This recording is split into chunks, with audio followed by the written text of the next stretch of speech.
This is Dua from 8BP, 8 Billion Project, where we are trying to currently build the world's first Peacewear brand. So every week we launch a few videos on things we've learned, things we are trying to do. We're launching this as a built-in public series on LinkedIn and YouTube. So currently we're just going to go over a couple of things that we've learned over the past few weeks, trying to relaunch our brand, but now on e-commerce, transitioning from pop-ups that we had in Delhi. And I'm joined here by Uzair and Shayan, who are also the co-founders at ABP. Guys, say hi. Hello. Hello. Yeah, so we're the main reason why we're doing this in the first place is because we have a lot of our juniors or a lot of students who want to achieve the same things, and it's definitely not impossible. It's very much doable. And to document and share our learnings, we want to A, help other people, and B, receive help from people who've already done this before. So just putting it out there on the internet. This week, a couple of things that I've learned. Three are very tangible, two are just more general advice. Number one is the dominance of TikTok Shop. There are trends in drop shipping through TikTok Shop. There's a lot of people who are impulse purchasing and buying from TikTok Shop. I think it's opening up as a really prominent sales channel. But the issue is if you want to sell, the TikTok Shop is the most dominant in the United States, and if you want to sell, you need to be a citizen. This is something that we're personally trying to work around because we are not US citizens. And this is a problem we really want to fix. If anyone has suggestions as to how they worked around it, it would be really helpful to us. And once we find a solution to this problem, we'll also be documenting and sharing it over here.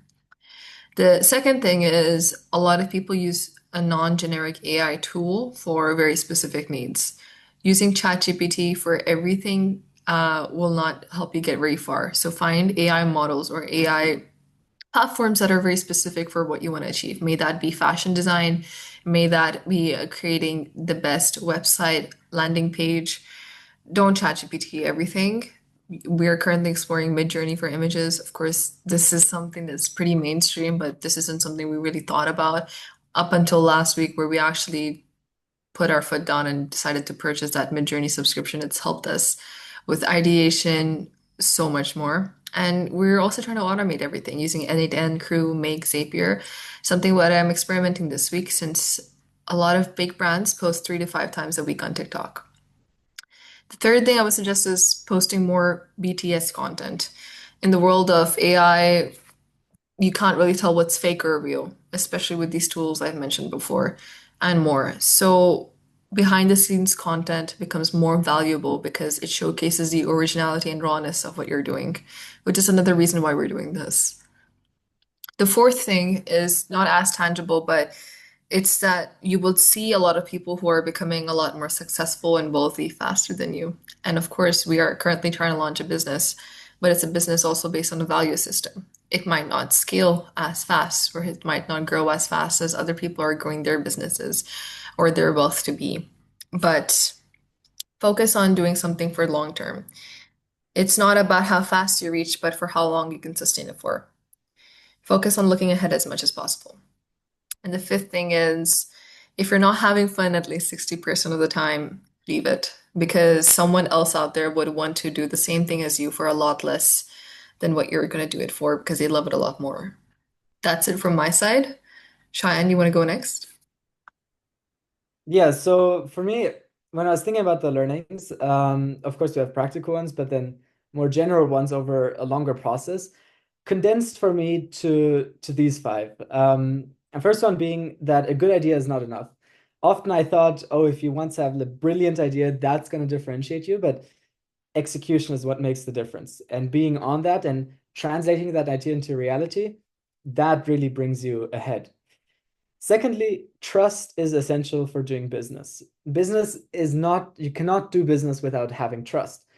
But sometimes when that trust gets broken, it's always good to have a contract, not because you doubt the trust, but because if that agreement is not fulfilled, there's a fast and efficient process so you don't lose too much energy.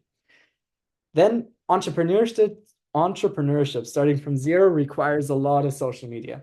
I wasn't doing that much social media before, and it amazes me how much actually you have to do on social media, and it's a lot. It takes a lot of your time as well.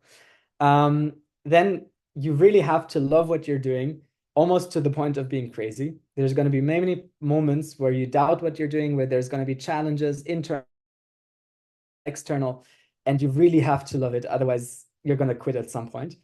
And lastly, follow the problems, not the money. Following the money helps you find inefficiencies, be more productive and similar, but following money just for the sake of money has no inherent value. What you do with the money, that brings you value. And if the core business solves a problem, there will be money. But if it's just about the money, it's not going to get that far or be of that much value to society. Uzair.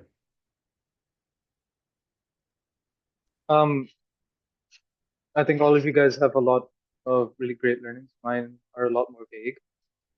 I think the only really technical or specific learning that I can uh, learning that I've gotten is to test everything, quite literally test everything, from social media to the designs to everything.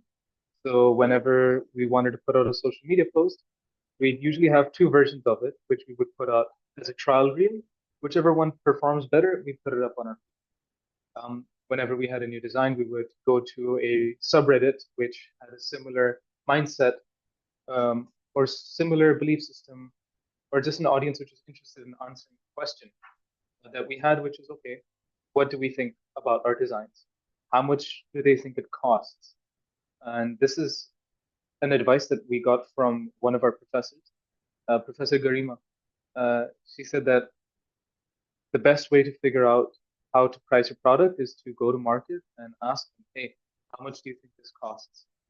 So testing everything is crucial. And the rest of my learnings are really very vague, but I'll go anyways. Focus is everything. And it's everything and the only thing, right? Because there's this saying, if you chase two rabbits, you catch none. So if you're going to do something, go all in on it. And this kind of goes hand in hand with another learning that I had, which is any decision that you make is probably the right decision. Unless it's like horribly wrong, it's probably right. You need to make sure that it works out. It's your responsibility that you just make a decision, whatever decision it is, and you make sure it works out. And whether that's in a team or by yourself. My next learning is the balance between having quality and having consistency. Because I was really focused on quality for putting out content, but it wasn't consistent enough to go out daily. So that was also slowing us down. It wasn't giving us the right results. So I'm working on it, and I realized that there has to be a balance fine between quality and consistency when it comes to posting and your social media. That's all for me. Awesome. So these are a couple of things that we've learned that we've gathered to share with everyone as condensed as possible. If there's anything else that you think we've missed, please comment that below. And any advice, any feedback, any takeaways, we'd love to hear. Our messages are always open, the three of us and 8 Billion Project. Thanks so much for watching.